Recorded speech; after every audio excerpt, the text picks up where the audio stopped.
Hello दोस्तों, स्वागत है मेरे YouTube चैनल सीधी एजुकेशन हब में। मैं आशीष। आज हम लोग जीएस भूगोल के अंतर्गत एक बहुत ही इम्पोर्टेंट टॉपिक पृथ्वी की गतियां पढ़ने वाले हैं। यह एक बहुत ही इम्पोर्टेंट टॉपिक है और लगभग सभी प्रतियोगी परीक्षाओं में इससे संबंधित 2 से 3 प्रश्न हमेशा पूछे जाते हैं। तो मैंने कई बार ये महसूस किया है, देखा है कि हमारे जो प्रतियोगी भाई हैं जब परीक्षा देने के लिए जाते हैं और इस टॉपिक से जब प्रश्न पूछे जाते हैं तो कई बार भ्रम की स्थिति में प्रश्नों के गलत होने के चांसेस बढ़ जाते हैं और कई बार वो प्रश्नों को गलत कर देते हैं। तो प्रश्न आपके गलत ना हो और आपसे पूरी बातें अच्छी तरीके से समझ में आ जाए, पूरी तरीके से आप उसके प्रश्नों को सही ढंग से कर पाएं, उसके लिए आप इस वीडियो को अंत तक जरूर देखिएगा। और मैं पूरा विश्वास दिलाता हूं कि इस वीडियो को पूरा देखने के बाद आपसे इस टॉपिक से कोई भी प्रश्न परीक्षा में गलत नहीं होगा। चलिए शुरू करते हैं। पृथ्वी की गतियां। तो पृथ्वी की गतियां 2 प्रकार की होती हैं। पहली जो गति होती है उसे हम कहते हैं घूर्णन गति। पहली जो गति होती है उसे हम कहते हैं घूर्णन गति और दूसरी जो गति होती है उसे हम कहते हैं परिक्रमण गति।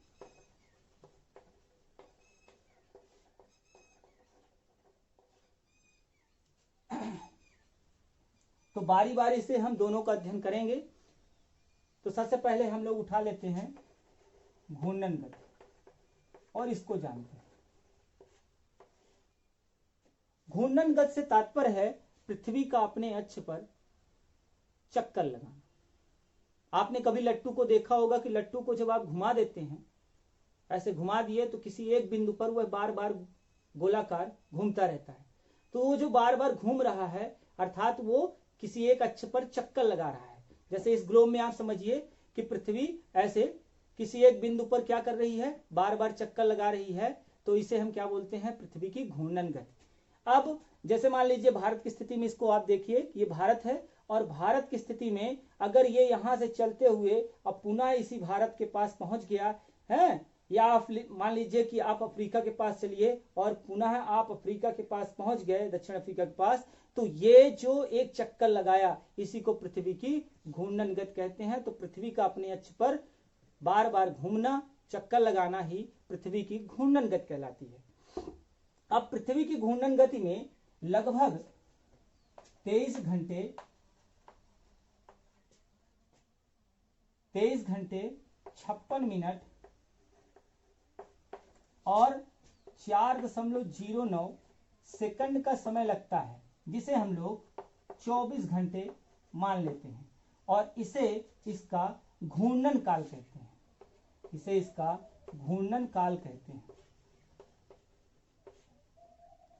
तो अगर हम ये कहें कि पृथ्वी का घूर्णन काल 24 घंटे में पूरा होता है और 24 घंटे बराबर क्या होता है, एक दिन। तो पृथ्वी एक दिन में अपने अक्ष पर एक चक्कर लगा लेती है। तो एक चक्कर लगा लेती है, इसीलिए हम इसे घूर्णन गति को ही हम इसकी दैनिक गति भी कहते हैं।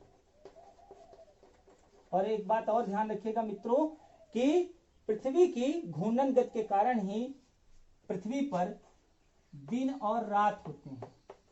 पृथ्वी की घूर्णन गति के कारण क्या होता है, दिन और रात होते हैं। तो आपसे हमेशा पूछा जाता है कि पृथ्वी की घूर्णन गति के कारण क्या होता है, तो दिन रात होते हैं या पृथ्वी पर दिन रात होने का क्या कारण है। तो पृथ्वी की अपने अक्ष पर चक्कर लगाना अर्थात घूर्णन गति के कारण ही पृथ्वी पर दिन और रात होते हैं। इस गति को अंग्रेजी में रोटेशन कहते हैं। इस गति को अंग्रेजी में रोटेशन कहते हैं और इस गति को अच्छी गति भी कहते हैं। क्योंकि अपने अक्ष पर गति कर रही है इसलिए इसको अच्छी गति भी कहते हैं और इसे हम परिभ्रमण गति भी बोलते हैं। परिभ्रमण गति। तो इस तरह से इसके नाम आप याद रखिएगा। इसे घूर्णन गति, इसे दैनिक गति, इसे रोटेशन, इसे अच्छी गति या परिभ्रमण गति भी कहते हैं। और पृथ्वी की घूर्णन गति के कारण ही पृथ्वी पर दिन और रात होते हैं। अब दिन रात का कॉन्सेप्ट कैसा है, थोड़ा सा एक चित्र के माध्यम से समझ लेते हैं कि जैसे मान लीजिए कि यह सूर्य है और यह सूर्य का प्रकाश इस पृथ्वी पर आ रहा है। तो जब सूर्य का प्रकाश इस पृथ्वी पर आ रहा है तो जिस भाग में प्रकाश आ रहा है वह भाग दिन कहलाएगा, और जिस भाग में प्रकाश नहीं पहुंच रहा है वह भाग क्या कहलाएगा? रात। उसके बाद धीरे धीरे ये इस तरह से पश्चिम से पूर्व की ओर पृथ्वी चक्कर लगाती है, चाहे वो अपने अक्ष पर चक्कर लगाए चाहे अपने कक्ष पर, अर्थात चाहे वो घूर्णन गति करे चाहे परिक्रमण गति करे, पृथ्वी हमेशा पश्चिम से पूर्व की ओर चक्कर लगाती है।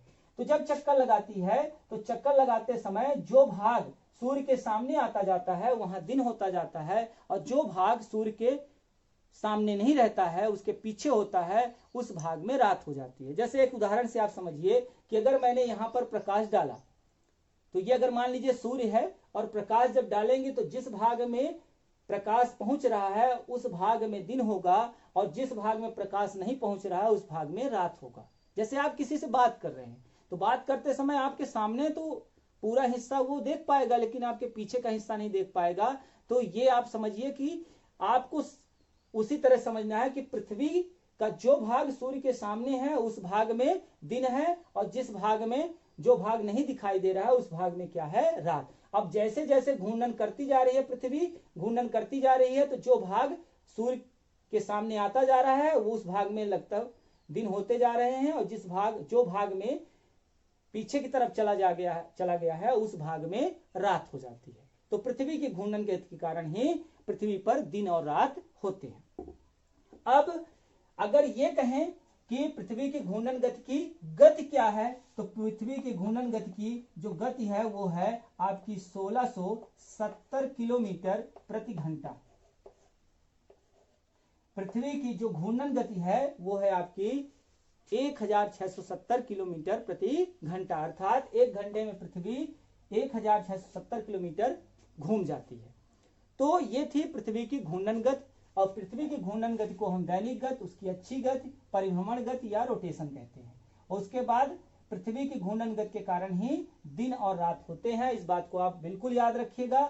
एक बात और याद रखिएगा कि अगर कभी कभी क्या करता है कि डायरेक्ट पूरा फैक्ट पूछ देता है उसके समय का, तो आप याद रखिएगा पृथ्वी अपना एक घूर्णन 23 घंटे 56 मिनट और 4.09 सेकंड में पूरा करती है। आइए कुछ और बातों को जानते हैं।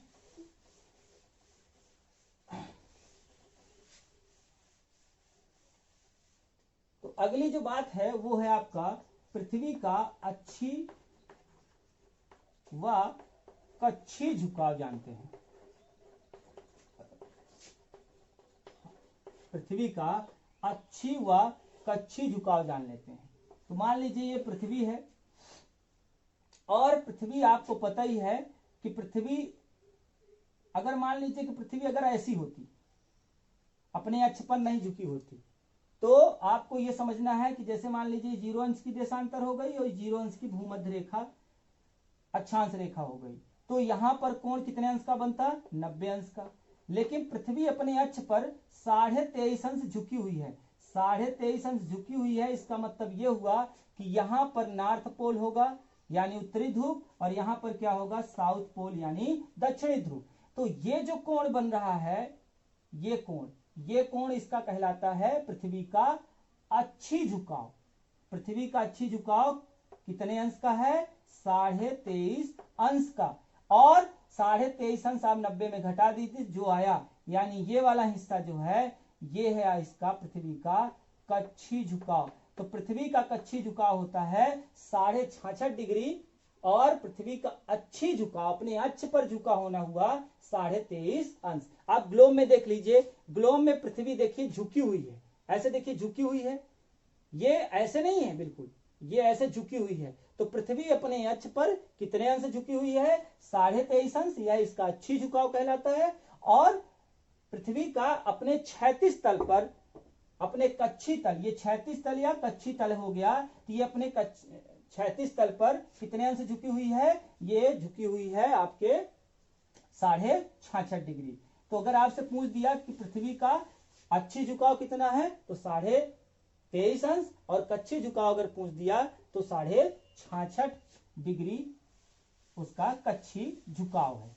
आगे एक और बात जान लेते हैं कि देखिए, अगर ये मान लीजिए पृथ्वी है और पृथ्वी और ये हो गया आपका मान लीजिए सूर्य, और ये सूर्य का प्रकाश पृथ्वी पर आ रहा है। तो जब सूर्य का प्रकाश पृथ्वी पर आ रहा है तो जितने भाग में सूर्य का प्रकाश पड़ रहा है, तो ये जो विभाजन रेखा है, ये जो विभाजन रेखा है, जितने भाग में प्रकाश पड़ रहा है उसको दिन, और जितने भाग में प्रकाश नहीं पड़ रहा है उसको रात में विभाजित कर रही है। ये इस तरह से आप समझिए कि जैसे ग्लोब में जब सूर्य का प्रकाश पड़ा तो सूर्य का पृथ्वी पर प्रकाश पड़ा, तो जितने भाग में प्रकाश पड़ गया उतने भाग में दिन हो गया, जो भाग पीछे है उसमें रात हो गई। तो ये जितने भाग में ये दिखा रहा है, ये जो एक वृत्त बन रहा है, ये जो वृत्त बन रहा है, इस वृत्त को, इस विभाजन रेखा को जो दिन और रात में बांट रही है, इस विभाजन रेखा को हम क्या कहते हैं? इसे हम कहते हैं प्रकाश वृत्त, या इसी को कहते हैं हम क्या? प्रदीप्त वृत्त कहते हैं। तो इसको आप ध्यान रखिएगा कि प्रकाश वृत्त या प्रदीप्त वृत्त क्या होता है। तो दिन और रात को विभाजित करने वाली जो रेखा होती है, जो वृत्त होता है, उसे ही हम प्रकाश वृत्त या प्रदीप्त वृत्त कहते हैं। समझ में आपके आ रहा होगा? चलिए अगला जो समझने वाली बात है वो है आपकी पृथ्वी की परिक्रमण गति। तो पृथ्वी की परिक्रमण गति को समझते हैं, और ये ज्यादा महत्वपूर्ण है आपके लिए, पृथ्वी की परिक्रमण गति। तो पृथ्वी की जो परिक्रमण गति है उसे समझने के लिए पृथ्वी सूर्य के चारों ओर अंडाकार मार्ग पर या परवलयाकार मार्ग पर या दीर्घ वृत्ताकार पथ पर सूर्य की परिक्रमा करती है। तो ये मान लीजिए अगर आपका सूर्य है और ये हमारी क्या हो गई? पृथ्वी। तो अगर सूर्य पृथ्वी की परिक्रमा कर रहा है, पृथ्वी जो है सूर्य की क्या कर रही है? परिक्रमा कर रही है। जैसे आप ये समझ लीजिए कि एक मंदिर है, उस मंदिर के ठीक बीच में ईश्वर विराजमान है, हम उसके चारों ओर क्या करते हैं? परिक्रमा करते हैं, उसके चारों ओर परिक्रमा करते हैं। उसी प्रकार से पृथ्वी जब सूर्य के चारों ओर परिक्रमा कर रही है तो पृथ्वी का सूर्य के चारों ओर परिक्रमा करना ही उसकी परिक्रमण गति कहलाती है। और इस गति में उसे 365 दिन 5 घंटे 48 मिनट और 46 सेकंड लगते हैं। तो 365 दिन 5 घंटे 48 मिनट और 46 सेकंड लगते हैं, या ये कहिए कि इस पूरे को हम 6 घंटे मान लेते हैं, मोटा मोटी हम इसको 6 घंटे मान लेते हैं। तो 365 दिन और 6 घंटे लगते हैं पृथ्वी को सूर्य का एक चक्कर लगाने में। तो पृथ्वी का सूर्य का एक चक्कर लगाने में कुल समय लगता है 365 दिन 6 घंटे। तो ये जो समय लगता है इसे इसका हम परिक्रमण काल कहते हैं, इसे हम इसका परिक्रमण काल कहते हैं। लेकिन इस परिक्रमण काल के कारण कुछ स्थितियां बनती हैं। जैसे पहली स्थिति ये समझिए कि ये जो 6 घंटे हैं, ये 6 घंटे, फिर 6 घंटे और फिर 6 घंटे, अर्थात ये जो छोड़ते जाते हैं हम 6 घंटे, ये 4 साल में कुल मिला के 24 घंटे हो जाता है। और ये 24 घंटे बराबर हो जाता है किसके? एक दिन के। और इस एक दिन को हम जब 365 दिन में जोड़ देते हैं, तो 365 दिन में जब जोड़ देते हैं दिनों की संख्या हो जाती है 366 दिन। और 366 दिन को हम लीप वर्ष बोलते हैं। वास्तव में हमारा जो वर्ष का समय होता है वो 365 दिन का होता है, लेकिन हर चौथे वर्ष 366 दिन हो जाते हैं। और ये बढ़ा हुआ जो एक दिन है उसे हम फरवरी में जोड़ देते हैं, और फरवरी हमारी कितने दिन की हो जाती है? 29 दिन की। तो फरवरी जो 29 दिन की हो गई, तो फरवरी 29 दिन की हुई, ये लीप वर्ष के कारण ही होता है। तो प्रत्येक 4 वर्ष में जो दिन होता है, दिनों की संख्या 366 हो जाती है, और ये बढ़ा हुआ जो दिन है वो फरवरी में जोड़ दिया जाता है, तो फरवरी 29 दिन की हो जाती है। तो आप समझे लीप वर्ष किसे कहते हैं। उसके बाद ये आप समझिए, अगली चीज आपको ये समझना है कि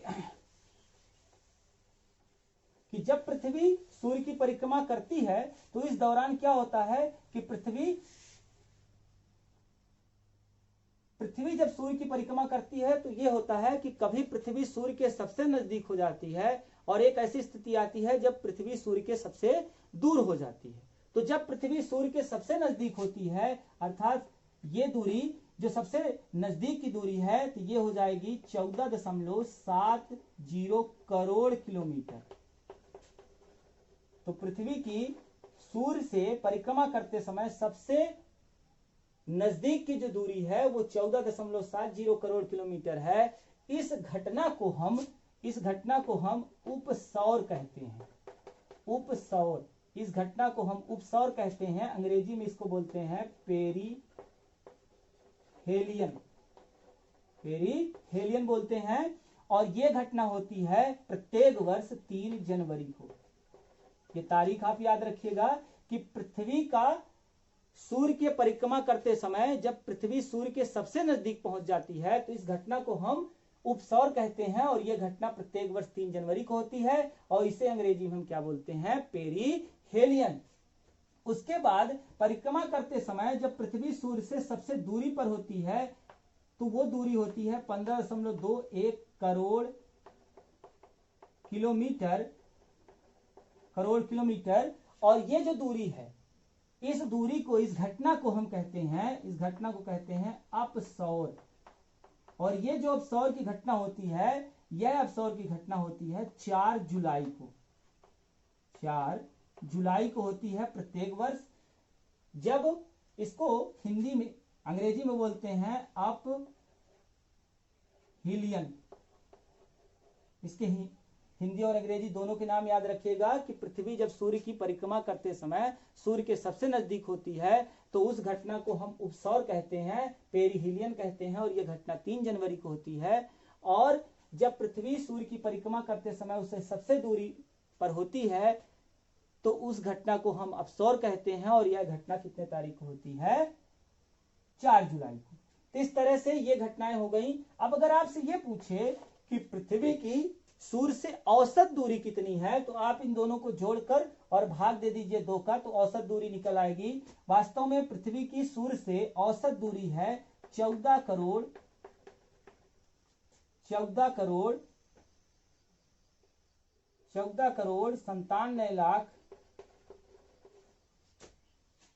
97,95,900 किलोमीटर। पृथ्वी की सूर्य से औसत दूरी जो है वो 14,97,95,900 किलोमीटर है, या इसको कह सकते हैं 14.98 किलोमीटर। और पृथ्वी की औसत दूरी को हम खगोली एकक के नाम से जानते हैं। तो अगर आपसे पूछे कि खगोली एकक किसे कहते हैं, तो पृथ्वी की सूर्य से औसत दूरी को ही हम खगोली एकक के नाम से जानते हैं। तो पृथ्वी से सबसे पास जब वो आती है परिक्रमा करते समय, दीर्घवृत्ताकार। अगर आपसे ये पूछा जाए कि पृथ्वी सूर्य की परिक्रमा किस दिशा से किस दिशा की ओर करती है, तो पश्चिम से पूर्व दिशा की ओर करती है। दूसरा ये है कि किस पथ पर करती है, किस मार्ग पर करती है, तो दीर्घवृत्ताकार मार्ग, परवलयाकार मार्ग, या उसी को अंडाकार मार्ग कहते हैं। तो जब परिक्रमा करती है तो परिक्रमा करते समय जब वह सूर्य के सबसे नजदीक पहुंच जाती है तो उसे उपसौर कहते हैं। यहां पर उ और ये 3 तो दोनों एक तरह लग रहे हैं, तो आप इसको याद रखिएगा, इससे मिला लीजिएगा तो आपको कभी कंफ्यूजन नहीं होगा, ये तारीख आपको आसानी से याद हो जाएगी। ठीक है।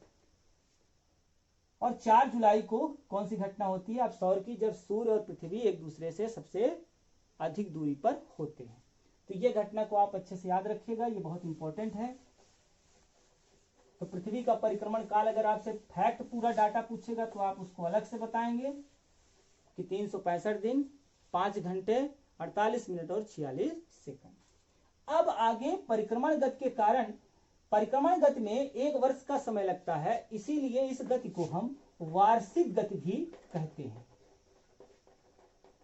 पृथ्वी को सूर्य की परिक्रमा करने में 1 वर्ष का समय लगता है, इसीलिए इसको हम परिक्रमण गति के साथ साथ वार्षिक गति भी कहते हैं। इसे इसकी हम कक्षीय गति भी बोलते हैं, कक्षीय गति भी बोलते हैं, और अंग्रेजी में इसको बोलते हैं रेवोल्यूशन। इसको अंग्रेजी में बोलते हैं रिवोल्यूशन। तो रिवोल्यूशन या कक्षीय गति या वार्षिक गति या परिभ्रमण गति, परिक्रमण गति, ये सभी एक ही शब्द है। परिक्रमण गति, यहाँ परिक्रमा से परिक्रमण गति बना है, इस बात को आप अच्छे से ध्यान में रखेंगे तो कभी भी आपको नहीं। चलिए आगे हम लोग ये जानते हैं कि किस प्रकार से पृथ्वी पर दिन और रात बढ़ते और घटते हैं। साथ ही ये भी जानते हैं कि पृथ्वी में किस प्रकार का, कैसे ऋतुओं का परिवर्तन होता है, मौसम का परिवर्तन होता है। ध्यान रखिएगा, पृथ्वी की परिक्रमण गति के कारण ही पृथ्वी पर ऋतुओं में परिवर्तन होता है, मौसम में परिवर्तन होता है, तथा साथ ही दिन और रात बड़े और छोटे होते हैं। तो एक सामान्य से उदाहरण से समझते हैं कि जैसे मान लीजिए कि ये हमारा सूर्य है और ये हमारी पृथ्वी की हम 4 स्थितियों को ले लेते हैं। पृथ्वी की हम 4 स्थितियों को ले लेते हैं। अब पृथ्वी अपने अक्ष पर आपको पता ही है कितने अंश झुकी हुई है, 23.5 अंश। तो लगभग यहां पर नॉर्थ पोल होगा और यहां पर होगा लगभग साउथ पोल होगा। ठीक है, ऐसे ही यहां पर नॉर्थ पोल होगा और यहां पर क्या होगा आपका साउथ पोल होगा। उसके बाद यहां पर लगभग होगा आपका नॉर्थ पोल और यहां पर होगा आपका साउथ पोल। ठीक है, तो ये नॉर्थ पोल हो गया और ये हो गया आपका क्या, साउथ पोल। अब पृथ्वी पर 3 महत्वपूर्ण आप अक्षांश रेखाएं जानते हैं। सबसे पहली हो गई आपकी क्या, भूमध्य रेखा, 0 अंश की अक्षांश रेखा को आप भूमध्य रेखा कहते हैं। उसके बाद 23.5 अंश उत्तरी गोलार्ध में खींची गई जो अक्षांश रेखा है उसे हम क्या बोलते हैं, कर्क रेखा। और उसके बाद 23.5 अंश दक्षिणी गोलार्ध में खींची गई जो अक्षांश रेखा है उसे हम क्या बोलते हैं, मकर रेखा। इसे क्या बोलते हैं, मकर रेखा। तो ये है हमारा सूर्य, ये हमारा सूर्य है। उसी प्रकार से ये हमारी हो गई भूमध्य रेखा, ये हम हो गई हमारी कर्क रेखा और ये हो गई हमारी मकर रेखा। ये हो गई हमारी भूमध्य रेखा, ये हो गई हमारी कर्क रेखा और ये हो गई हमारी क्या, मकर रेखा। ये हो गई हमारी क्या, भूमध्य रेखा, ये हो गई हमारी कर्क रेखा और ये हो गई हमारी मकर रेखा। तो अब आपको ये समझना है, हम क्या समझ रहे हैं कि दिन और रात का बढ़ना, कैसे दिन और रात बढ़ते और क्या होते हैं, घटते हैं। साथ ही हम लोग ये जानेंगे कि ऋतु में परिवर्तन या मौसम में परिवर्तन किसके कारण होता है या कैसे होता है। तो ऋतु में परिवर्तन और दिन रात का बढ़ना या घटना हम इस चित्र के माध्यम से समझते हैं। तो देखिए, जब सूर्य की सीधे किरणें, जब सूर्य की सीधे किरणें किस पर पड़ती हैं, किस रेखा पर, कर्क रेखा पर। जब सूर्य की सीधे किरणें कर्क रेखा पर पड़ती हैं, जब सूर्य की सीधे किरणें कर्क रेखा पर पड़ती हैं, तो यहां पर ये अगर प्रकाश वृत्त है, आप इसको ध्यान से देखिए, ये अगर प्रकाश वृत्त है तो प्रकाश वृत्त है अर्थात यहां पर दिन क्या होंगे, आपको बड़े दिखेंगे। ये जो 0 अंश की देशांतर रेखा है यह इस पृथ्वी को 2 गोलार्ध में बांट देती है। तो ये उत्तरी गोलार्ध हो गया और ये नीचे वाला क्या हो गया, दक्षिणी गोलार्ध। अब यहां से आपको यह समझना है कि कैसे दिन और रात बढ़ता और घटता है। तो समझिए ये कि जब सूर्य की सीधे किरणें कर्क रेखा पर सीधी लंबवत पड़ती हैं तो दिन की लंबाई क्या हो जाती है आपकी अधिक, किस गोलार्ध में, उत्तरी गोलार्ध में, और रात की लंबाई क्या हो जाती है आपकी छोटी हो जाती है, उत्तरी गोलार्ध में। दिन बड़ा होता है और रात क्या हो जाती है, छोटी। दिन बड़ा हो जाता है और रात क्या हो जाती है आपकी छोटी हो जाती है।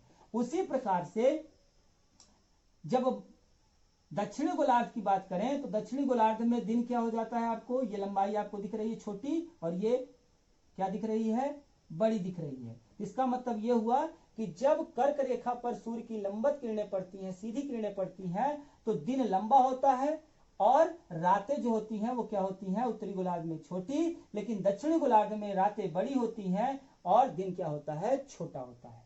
तो जब यहां पर तापमान ज्यादा होगा तो यहां पर कौन सी ऋतु होगी, दिन लंबा हुआ, रात छोटी हुई, तो ज्यादा तापमान पहुंचा, और जब ज्यादा तापमान पहुंचेगा तो यहां पर जो ऋतु होगी वो कहलाएगी आपकी ग्रीष्म ऋतु। उत्तरी गोलार्ध में कौन सी ऋतु होगी? ग्रीष्म ऋतु। और ग्रीष्म ऋतु उत्तरी गोलार्ध में होगी तो इसी घटना को हम बोलते हैं ग्रीष्म आयनांत।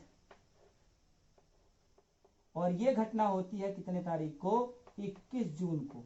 और इस बात को भी ध्यान रखिएगा, 21 जून वह तारीख है जिस दिन उत्तरी गोलार्ध में सबसे बड़ा दिन होता है और दक्षिणी गोलार्ध में सबसे बड़ी रात होती है। देखिए, उत्तरी गोलार्ध से दक्षिणी गोलार्ध का जो मौसम होता है वो ठीक विपरीत होता है। इसलिए आप ये समझिए कि अगर उत्तरी गोलार्ध में सबसे बड़ा दिन होगा तो दक्षिणी गोलार्ध में सबसे बड़ी क्या होगी? रात होगी। कितने तारीख को? 21 जून को। इसे हम क्या बोलते हैं? ग्रीष्म आयनांत बोलते हैं। और जब कर्क रेखा पर सूर्य की लंबवत किरणें पड़ती हैं तो इस घटना को हम बोलते हैं कर्क संक्रांति।